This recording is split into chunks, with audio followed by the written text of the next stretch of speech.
there is no deadline on our work to help any remaining American citizens who decide they want to leave to do so, along with the many Afghans who have stood by us over these many years. That effort will continue every day past August 31st. Are we extending our stay 6 days and counting until the Taliban says we have to leave? What does the Secretary of State's message mean? And have news as well out of U.S. troops rescuing stranded Americans in the city of Kabul. More on that. Plus, China now has its own COVID origin theory. Wait for it. They now say the virus did start in a lab here in the U.S. And tonight we're talking to a doctor who is so tired of treating unvaccinated COVID patients, he's telling them they shouldn't come to the hospital anymore. Great to have you with us. The Donlon Report starts right now.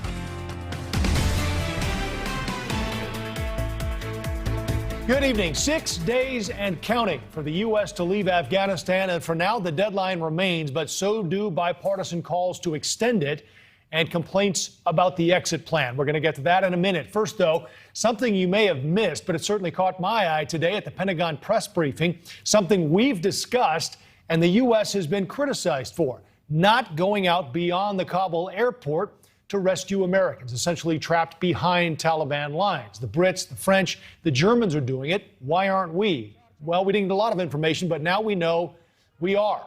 And it happened overnight. Here's Major General Hank Taylor. Yeah, so last night, during the period of darkness, there was an operation to be able to go out and safely evacuate evacuees back into Kabul.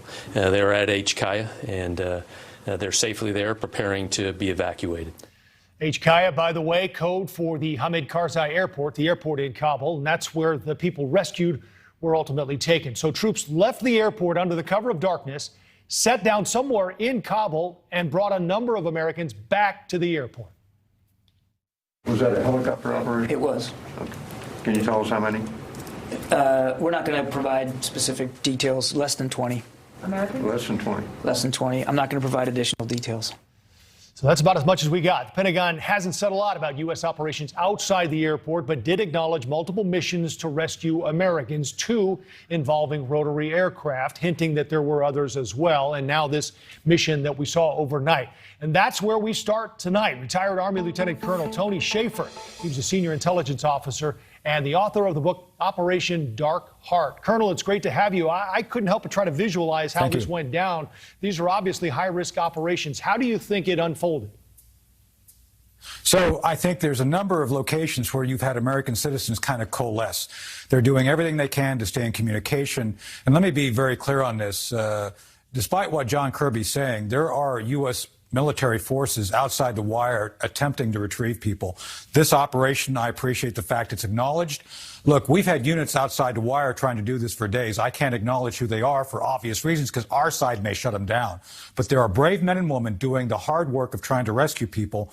And besides that, they have private security folks out there. I'm told that if you can get yourself rescued for about $6,000 to $7,000, there are organizations out there doing it, but our own military is out there now trying to do the best they can to get people back inside the wire before the deadline. Do you think some of these operations outside the wire are outside of Kabul as well to try to get to Americans who are outside the city?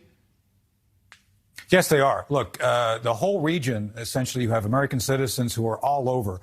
The U.S. mission extended well past Kabul. You're talking about programs which were supporting the entire country. I'll be honest, I think the Pentagon is undercounting between 20 to 25,000 people. There's no way, and I've seen Seth Moulton, others have made trips there. They've made the same assessment. My sources are saying the same thing right now. There's no way you're going to get everybody out by next Tuesday. It's just no way. The one thing that has stood out to me, and we're going to get to more about that trip that Congressman made over there, but what we're hearing on their way back is just the pride they're feeling. There's been so much criticism, Colonel, about how this has gone down. But we probably shouldn't let get lost in that, what our troops are doing at the moment under really difficult circumstances. Oh, absolutely. One of the key mistakes made, and I think it would have been a godsend if we had it now, is Bagram Air Base. I spent a great deal of time there during 2003, 2004. And the fact is that was a great location to run operations from and be effective. Without that base, without that support, our challenge is an order of magnitude more difficult at this point in time. What else do you think went wrong in this operation, Colonel? Joe Biden. Look, I'll be honest. The fact that military leaders went to him, I know for a fact that General Milley, it was recommended to him by generals I speak to that they maintain Bagram, that they maintain forces in country until they are sure the government is going to be able to sustain itself. President Biden vetoed it all. And I understand the State Department had similar intelligence. The State Department's own folks were saying, without our support, the government's going to fall rapidly. And frankly, the agreement, the biggest factor that led to this complete takeover by the Taliban was 1 May. The Taliban was prepared to wait and be part of a coalition government on 1 May. Other members of the Afghan landscape were talking about warlords, tribal leaders, were all going to allow a peaceful transition to include the central government, the president resigning and allowing a coalition government to come together.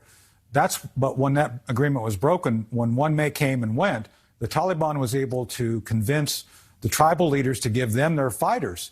And then within 60 days, that's why you saw the swell from 75,000 to 250,000, and everything happened after that. And again, the intelligence was there indicating this was happening. It was ignored by the White House. So the other thing I've thought a lot about, Colonel, and it came up today in this Pentagon briefing, is how we ultimately get those last 1 or 2 planes out. I mean, I'm just trying to envision our troops getting on that plane, knowing there's really no sentry, there's no security, there's no perimeter. The last of us are on that plane, and the Taliban now has control of the airport. How does that happen?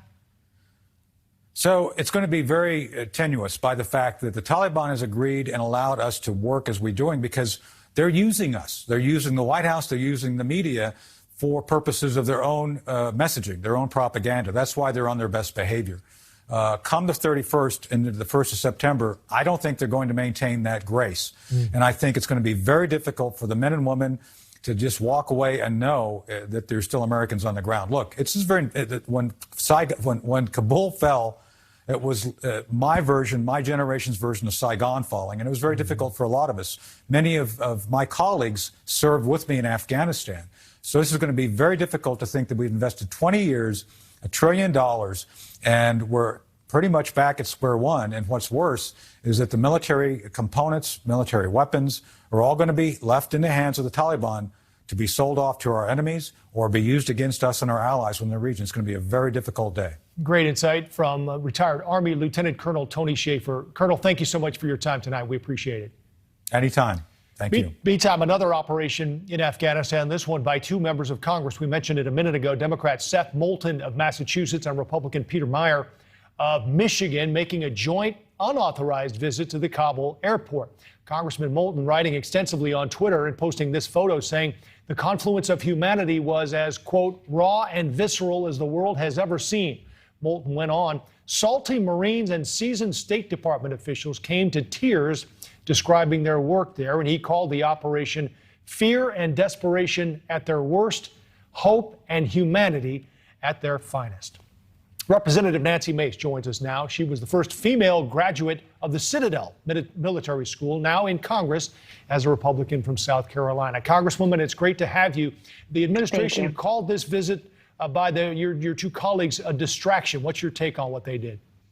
Well, both Nancy Pelosi and Kevin McCarthy have condemned this visit, and I do believe this visit was a distraction from the operations at hand. We have thousands of American citizens that we're trying to evacuate from Kabul airport.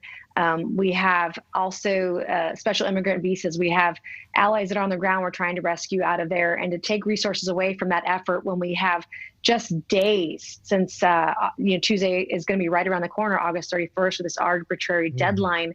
I was disappointed to see that happened, and we had to take resources away to provide for their security when they landed. It was an irresponsible thing to do. Bipartisan trip here, what we just talked about. There's been bipartisan pushback on this exit plan. This is the first time in a while, Congresswoman, that Congress has been united almost on anything, I guess you could say. Tell us about the tenor in Congress right now on this. Well, I will tell you, just yesterday morning, I walked out of a briefing by the president's cabinet because I watched those cabinet officials not answer directly or obfuscate their answers or questions, but from both Democrats and Republicans that had really good, poignant, solid, straightforward questions about the evacuation from Afghanistan. This is a bipartisan issue. And when I saw this briefing that was supposed to be private and confidential and classified, and the information we got was all publicly available, and they weren't answering our questions, by Republicans or Democrats. What was the number one question you wanted answered? Well, I want to know how many Americans are left, right? And we don't have an answer to that question. Well, we got sort of an answer today, Congresswoman, didn't we? Because as I understand it, we've gotten 4,500 or so out. There remain 500 we know actively want to get out, and another 1,000 we're not quite sure about. Right. Yeah. Go ahead. The numbers have been all over the place. I did read about 1,500 today. Not every American, which is shocking to me, may not want to leave Afghanistan. But for those that do, we cannot leave until every man, woman, and child who's a citizen of the United States until they get out of there. I think that should be our number one mission. I don't believe the Taliban should be dictating dates to us. If we can't make the August 31st deadline, then we should extend it. We extend it. We don't allow the Taliban. We don't go ask them for permission. We do it. What are you hearing about that deadline, Congresswoman? Because Anthony Blinken today made it seem like the August 31st date is firm, but that the U.S. would continue to help as needed and if required beyond that date. I'm not sure what really that means as far as the deadline goes.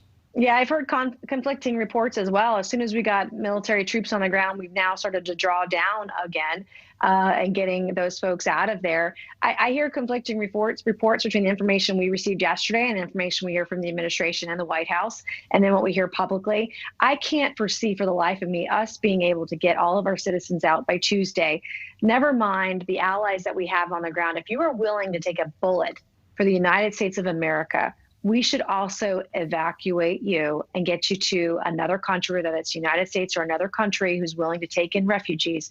We should rescue you as well. We've rescued or evacuated 20,000 people in the last 24 hours. I'm curious, it sounds like there are 10,000 people left at the airport. And doing the rough math on that, it seems like we could maybe clear that crowd out soon. Do you think we'll get to a point? Oh, absolutely. I feel like, we've already extracted or evacuated over 50,000, maybe close to 70,000 individuals, but there are still a lot of people, including citizens, that are not in Kabul, that are trying to figure out a way to get out. And we don't have answers for those people. And there are people, we don't know how many, that could not get to the airport, how many people died getting to the airport, and how many people are afraid to leave their homes for fear of retribution, for fear of being murdered or beheaded in the street. That's a very real reality right now as well. There was an interesting question asked at the press briefing today about communicating with the Taliban. We'll play the clip and ask you about it after.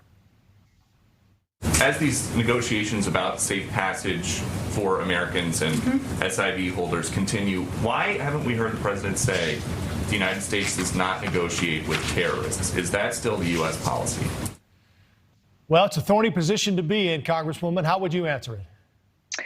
Well, we've had negotiations with the Taliban over the course of the last few years, and those negotiations were based on conditions. But we do know over the last 8 months and beyond that they have violated those conditions. And so we should operate under that assumption, under that environment, and we shouldn't be dictated to by terrorists. I mean, we need to get our citizens out. We need to get our allies out on the ground as well. We have commitments from countries all around the world who are willing to take refugees in, and we should help those people and their families as well. We should not abandon these people. We want to get one more issue with you, Congresswoman, before we let you go. There's been a lot of discussion that I'm sure you've heard about vetting the people who are trying to get on these flights. What can you tell us about that? What does it take for Afghans to get on one of these flights? Well, I have read reports of suspected terrorists who also made it out through the process because of the vetting or lack thereof, which is why I'm so confused over why this is happening almost literally overnight. Why didn't we have a phased out process as we've done in other countries where we took more time to evacuate or get out or exit a country? I just can't understand for the life of me why we're doing this the way we're doing it and when we're doing it. And the peak Taliban fighting season, which is the end of August, 1st of September.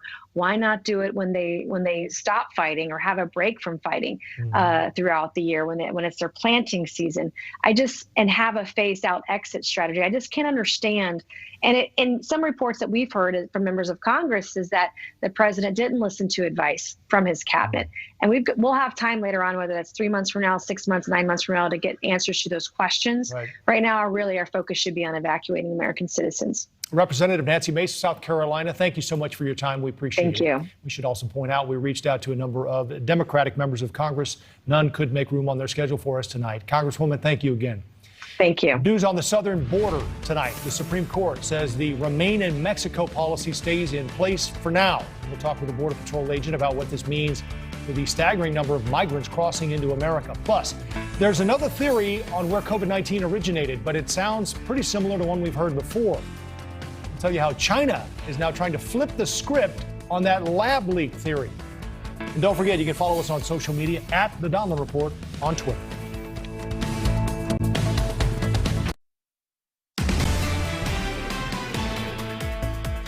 U.S. intelligence has just completed a 90-day review into the origins of COVID-19, but China is pushing its own theory that the virus emerged from a U.S. lab in Fort Detrick, Maryland. Joining me now to shed some light on this theory, NewsNation's Leland Vittert.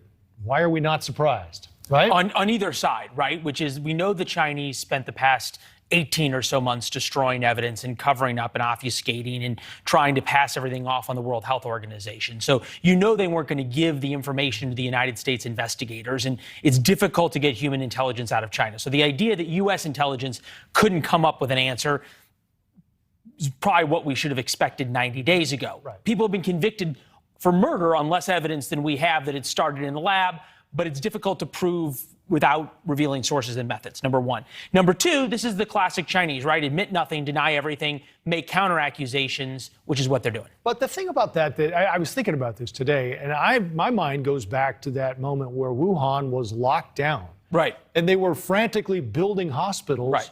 Before the rest of the world even knew what this thing was. So you can debate maybe where its origin was within Wuhan, but to say it didn't originate there is beyond a stretch, is it not?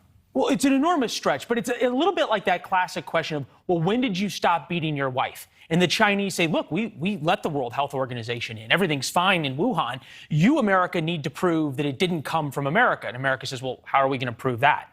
So it did, because it didn't come here. It's impossible to prove a negative, but it sows doubt on the world stage, right? And then you have all of China's allies on the World Health Organization, UN board, and other places say, oh, we need to have a full and transparent investigation of everywhere. Well, Fort Detrick, Maryland is one of the most top secret labs in America. So the Chinese say, well, if you won't open up Fort Detrick, how could we open up Wuhan? Now, all of a sudden, the UN can debate this for 2 years and everybody forgets about it. Well, not that we were before, but this, I think, makes it even more unlikely that China is going to work with us or anyone else to try to get to the bottom of this. Well, what do they say? Zebras don't change their stripes. Sure. China's not been doing this for 60 years in the way they deal with anything that comes out of them or any behavior by them, which is malign. They make counter accusations. They'll never admit to it. And they say that you're being racist or hurting the Chinese population's feelings by accusing them of wrongdoing. So par for the course. Do we ever get to the bottom of this, you think, Leland? The only way conceivably you do, and my intel sources are hoping for this, is somebody walks out of China with a hard drive or a flash drive. I'm dating myself by saying hard drive, that has the classified information, emails, documents, research from the Chinese intelligence services, from the Chinese labs that show exactly when this virus started and how it got out. The other thing I guess we should take away from this report that was released is at least all possibilities are still being considered, right? There isn't the smoking gun that you mentioned, but they aren't definitively saying it was not at the Wuhan lab or it was not at the wet market. Absolutely. And that's a really excellent point, is that they say that you can't have a definitive conclusion, which, by the way, is a huge distance from 10 months ago or 12 months ago, where Tom Cotton was called a conspiracy theorist and a racist for advocating that it could have come from a lab. Now you have U.S. intelligence saying we can't prove it did come from a lab, but to your point, saying there's no way to prove the Chinese theory, which is that somehow this jumped from bats to humans in the same city within 3 miles of where they were studying it. So there you go. Yeah, all right. Okay, Leland Vittert, thanks very much. You can see much more on his show tonight. It's called On Balance. You got an interview with Joni Ernst tonight. Yeah, talk to her about this, among other things. All right, coming up, 8 Eastern, 7 Central, right here on NewsNation. Leland, Don't thanks. change the channel, 37 minutes. From one crisis to another, Senator Marco Rubio now pressing the Department of Homeland Security on how it plans to secure the southern border in the event terrorists released by the Taliban attempt to sneak in through the vulnerable region amid the ongoing border crisis. Joining me now for more on that, National Border Patrol Council Vice President Art Del Cueto. Art, there are concerns that we're hearing now, not only from members of Congress, but also from the outgoing head of the Border Patrol. How serious is this threat, and is there any evidence that it's happening right now on the southern border? Look, I think all those threats are serious, mainly because you're looking at the number of gotaways. So you can get the number that's being apprehended, you can get the number of unaccompanied juveniles. Those are actual numbers that you can count because you're seeing the individuals.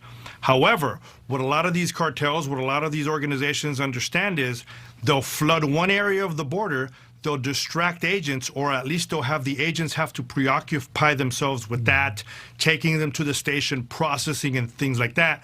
And now it leaves gaps on the border, not just on the southern border, but obviously on the northern border, because you're having northern border patrol agents get sent down now to the southern border to help with the crisis on the southern border. So in turn, that will leave gaps on both sides of the border. Okay, and what about the threat from the terrorists who were released by the Taliban? That, I think, is specifically what Marco Rubio was talking about. No, that's what I'm saying. That's my point. It's definitely a threat because when you're looking at the gotaway numbers, gotaways are the people that came through and you don't know who they are. You don't know where they're coming from, right? So that's your main threat. You don't know who they are. You just have no clue. And at the end of the day, you're apprehending a group, but, Border Patrol arrests people from over 150 different countries. So how do you know who these gotaways are? How do you know where they're coming from? And, they're in the hundreds of thousands that have come through already. Yeah, so has this been, I haven't heard, I remember there was a case up at the Peace Arch at the Canadian border where there was a suspected terrorist who was stopped. Is this how many of the terrorists you encounter come through? Look, this is what the facts are. You have a lot of individuals that are coming through and you just don't have an idea who they are. That's what it comes down to.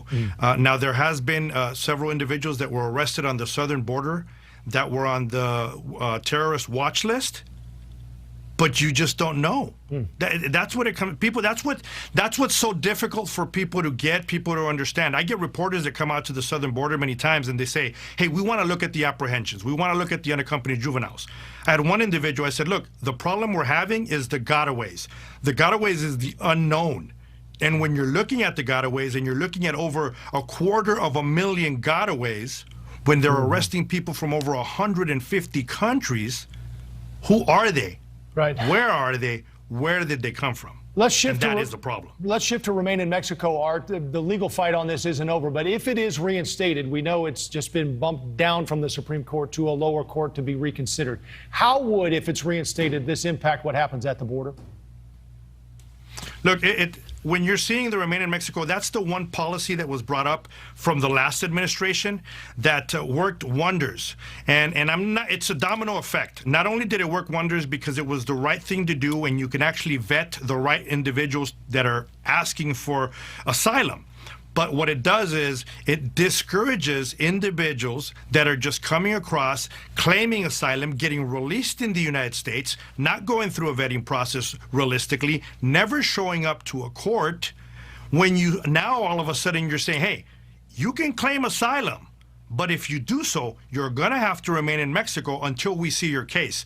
That alone takes away the criminal element. It takes away the magnet that is allowing individuals that are false claiming asylum coming into the United States. When it was in place, the numbers were down astronomically. They removed it. Now they knew it was a free-for-all, so you had a bunch of people claiming asylum, getting released in the United States. More importantly, I know they're appealing it, but let's look at the numbers and see how they drop. Because the criminals, they know if there's not an incentive and if they don't realize that there is no, consequence for their action, they'll continue to do it. But now there's going to be a consequence, or now there's going to be a delay in you having to false claim. It's huge to implement it. People need to get away from who implemented and everything else. Everyone deserves border security.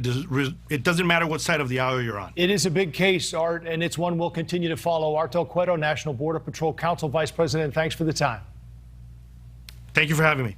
Most Americans wanted us to leave Afghanistan, but not necessarily like this. We'll talk where the U.S. went wrong in the withdrawal. That's next.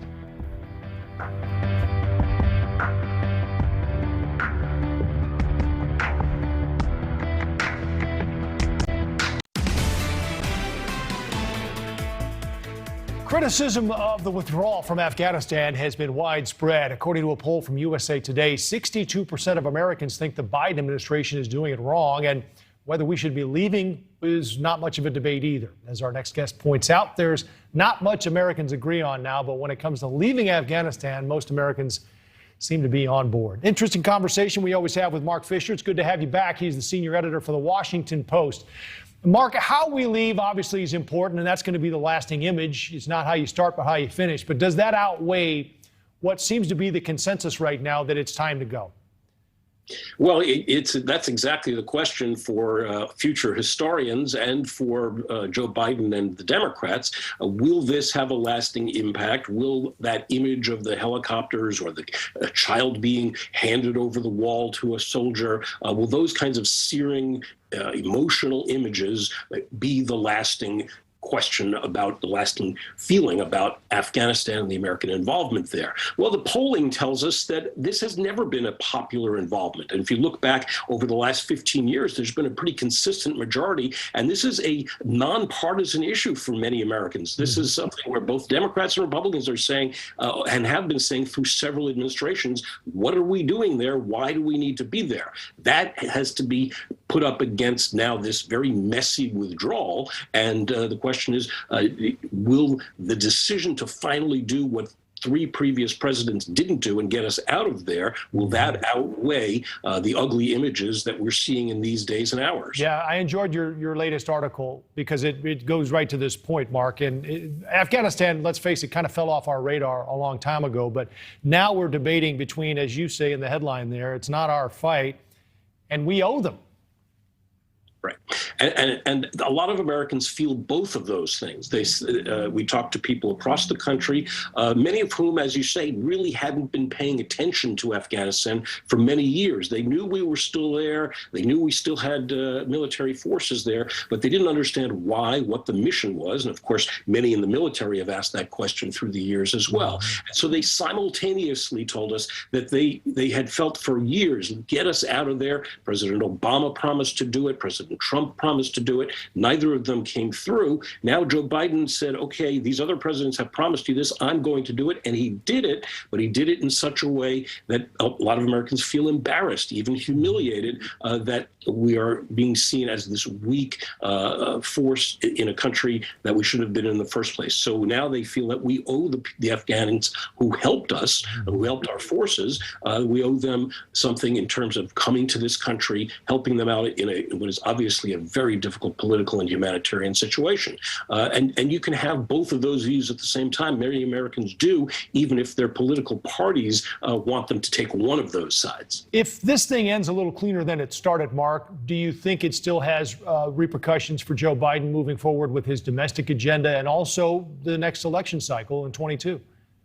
You know, I think one thing that politicians often bet on is the short attention span of the American people, and especially when it comes to foreign policy issues. When it's not something that is intrinsically, intimately part of our daily lives, it seems awfully distant. And so something that even like this appears to be, really cutting to our emotional quick, really getting us in our hearts. And we want to take care of these people who risk their lives for the United States military. And yet, in the long run, I think if this ends with a fairly clean withdrawal, now that the embarrassment has already happened, and now that they finally put some extra forces in there to get people out, if that ends reasonably cleanly, I think this does tend to go away and doesn't really stick around nearly as much as the coronavirus and the economy when we look at next year's midterm elections. We do have a lot on our plate. It's always great to have your voice. Mark Fisher, senior editor, Washington Post. Thanks for the time, Mark. Good to see you. Great to be with you. Governor DeSantis, Florida, taking more heat for his stance on vaccines and mask mandates. Florida's governor says it should be up to students' parents. But tonight, at least 10 of the state's largest school districts say they'll enforce the mask mandate anyway. NewsNation correspondent Brian Enton joins us live tonight from Miami. So this is just one of the setbacks, Brian, facing the governor today. Yeah, it's been an interesting 24 hours or so, Joe. You mentioned it. Governor DeSantis has stayed very firm. His ban on mask mandates in schools and on vaccine passports in businesses. But some big names are now added to his resistance. Disney Cruise Lines announcing last night that they will now require the vaccine on their cruises that leave from Florida and go to the Bahamas. They'll now join Norwegian and Royal Caribbean and Carnival. All of that goes against the governor's law. Also, you mentioned the schools with the mask mandates. 10 different districts throughout Florida. These are the biggest districts, school districts in Florida: Miami, Fort Lauderdale, Jacksonville, Tampa, Orlando. The most populated areas. All of those districts have now voted to go against the governor's law, technically break state law, and require masks in school. So, Brian, Florida has sort of stood alone throughout this whole pandemic. Very interestingly, we should point out, it remained pretty much wide open during the early stages of the pandemic, refusing to really kind of shut down when other states did, and doing its own thing, and almost oddly successfully, even, I guess, matching the death rates in states that had lockdown. Has the sort of the mindset of how to handle the pandemic changed there, considering the increase in cases there? Yeah, and at times you mentioned it. I mean, this seemed like a winning strategy for Governor DeSantis. But today, again, Florida broke a record for the total number of cases in one day ever throughout the entire pandemic. 26,000 cases just yesterday alone. So you're starting to see some people, even Republicans, change their mind. I think that really comes through when you hear that 10 school districts from the south all the way to the north part of the state near the Panhandle have said, you know what, we're going to break with the governor, we're going to break the law, and we're going to do our own thing. Well, we still have a long way to go with this thing, that's for sure, and we're seeing it in Florida. Brian Enton, thanks for the update. Appreciate it. The Biden administration now bracing for the Supreme Court's ruling on its eviction moratorium. But why aren't renters getting the billions of dollars that have been set aside to help them with the rent? Plus, after narrowly passing the House, a new spending bill is on its way to the Senate. What's in that massive budget blueprint? And what's still standing in its way? We'll get into that more ahead.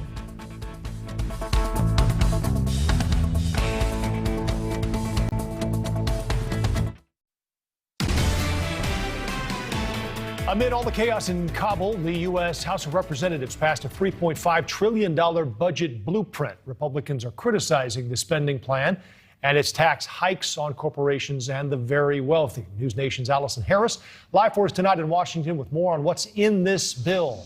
Hi, Allison.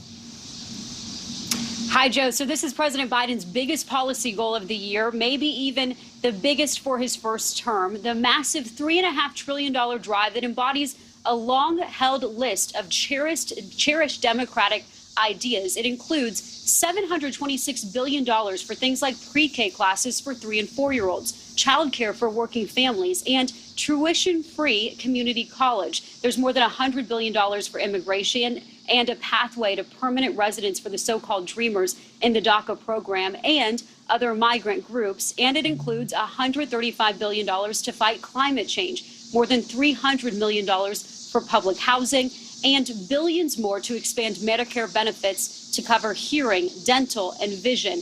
How is the president going to pay for this? Well, his budget wants to raise the corporate tax by 7 points to 28% and raise the marginal income tax rate on people making more than $400,000 a year. Not one Republican is expected to go along. That means that the president will have to depend on a solid wall of support from his fellow Democrats, a wall that is already showing signs of cracking, especially as some of those Democrats are right now criticizing the president on his handling in Afghanistan. Joe? Allison, there's something else we wanted to get you on. I know there were billions of dollars available in rental assistance for people, but as of today, 90% of that money still hasn't been utilized. Can you break that down and give us some more information on that? Yeah, so this is billions in funding to help renters stay in their homes during the pandemic. It is still sitting unused, even as 1.2 million households are facing eviction within the coming weeks. The Emergency Rental Assistance Program, funded in the 2 federal pandemic relief packages, sent just $1.7 billion in July to residents who are behind on their rent. More than $40 billion is still available, and that has not been touched. This is an October 2nd deadline that is looming. That's when the latest eviction moratorium put in place during the pandemic by the CDC expires. That assumes that the moratorium survives court challenges by landlords and others. And people are asking, what's the holdup? Why aren't these funds getting to people? Of the almost 3 million households who have applied, only 500,000 of them have gotten relief. The rest are still waiting, or they've been rejected through the program. This is the most surprising number. 60% of eligible households have not even applied. So the issue is not only with people applying, but also states issuing the funds. And this is after the president has led a high-profile drive to get people that money and to break down the barriers at the state level to get these renters who need the assistance the funding. Joe? All right, it's very interesting. We're going to get more on that right now. In fact, Allison, thank you very much. There's a looming legal battle for the Biden administration as it tries to keep the pandemic-based ban on evictions in place a little bit longer. Last week, a federal appeals court upheld the moratorium. Now it's heading to the Supreme Court. The High Court narrowly upheld the CDC's moratorium extension in June, but Justice Brett Kavanaugh, who was the deciding vote in June, signaled he would not support an extension of that ban without clear and specific authorization from Congress. Altagracia Pierre Outerbridge joins us now. She's a landlord-tenant attorney based in New York. Altagracia, the last time you and I talked, it was just before this moratorium was set to expire. According to Allison here, 1.2 million are facing evictions still, but I guess I should ask you, have things gotten any better since you and I talked last? Not at all, not at all. Well, we know the moratorium was extended since the last time we talked. We know that it's facing scrutiny by the Supreme Court and that their decision would be issued by the Supreme Court anytime today. We know that the latest moratorium challenge has been brought by Alabama and Georgia landlords, and that, again, that anytime now that the Supreme Court will rule, we know that the Biden administration has said that it knows that that its moratorium will not stand up to scrutiny, and so now we wait. We also know that the money has not been distributed, that 90% of it, 89% of it still remains stuck. Why is that? Exactly what was just said before me, right? There are many, many barriers. We assume that people have internet access. We assume that folks have computers. We assume that folks understand English. We assume that folks can scan things in, documents in, right? We assume that folks have these documents available. We assume that landlords will cooperate and provide a rent breakdown as to what rent is due, right? Tenants also need the help, the assistance of the landlord to complete the application. The landlord does have to participate, right? Folks are elderly, folks are in rural areas. So there are many, many, many barriers to this process. It sounds also, though, Altagracia, like a lot of people have been denied. Is that, do I understand that correct? Absolutely. So we are told that the administration, at least with the CDC moratorium, that the attestation has been made easier, that folks can declare that they are eligible, right? And that would be seen as a self-attestation. But folks are being denied for many reasons, right? Documents are missing, right? They're found not to be eligible. We have a tenant who owes right now, she just vacated her, someone passed away and she owes, there's 40 grand owed, right? So 40,000? Tenants may have lived there, may have correct. Ooh. May have lived there, may have vacated. Do they still qualify if they have vacated but have incurred the debt during the pandemic? There are many, many exceptions, many different things that are happening in people's lives. And do you qualify if you don't live there anymore? So those determinations have to be made on an individual basis, right?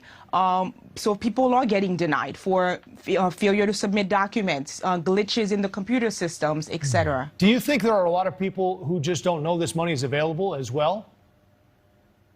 That's correct. That's correct. At least in New York City, there are many community-based organizations that have been set up. Our law firm has constantly stated in all social media that this is available. But again, if you don't have access to the internet, you may not know, right? Because the way that people are communicating mostly these days is through the internet. If you don't have Wi-Fi, you may not know. But there are many community-based organizations who, in New York City at least, are meant to help people, for people to come in or call in and help them get these applications done.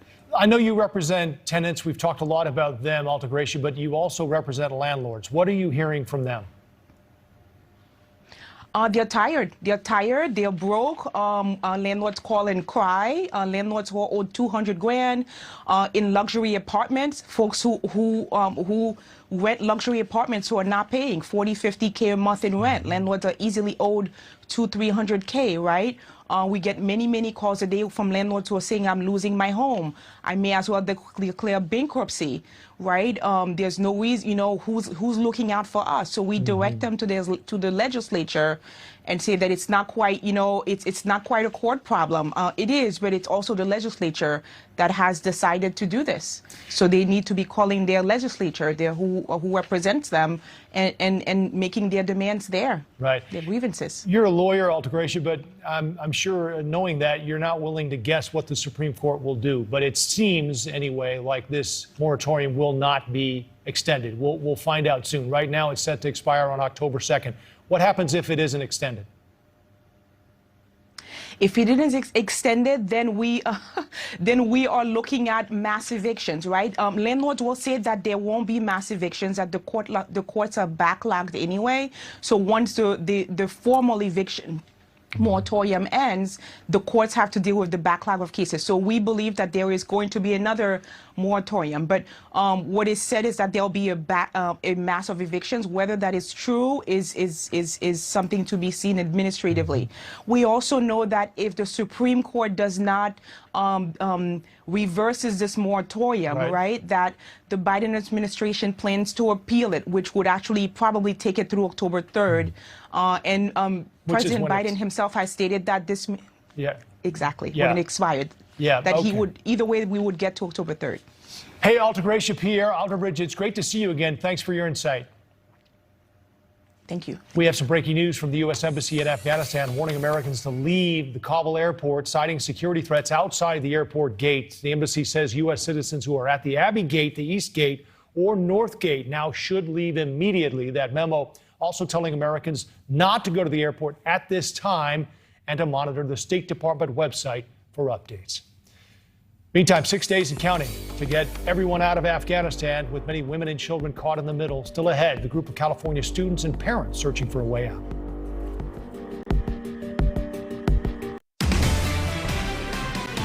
On the way out tonight, the humanitarian crisis in Afghanistan. Tonight, the rush is on to evacuate thousands of Americans and Afghan allies. A new report from The Hill now says a group of students and parents from California are among those stranded.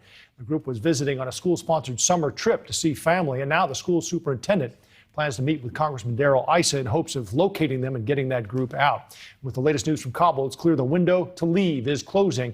They're running out of options and runway. That's our time for tonight. Leland's next with On Balance.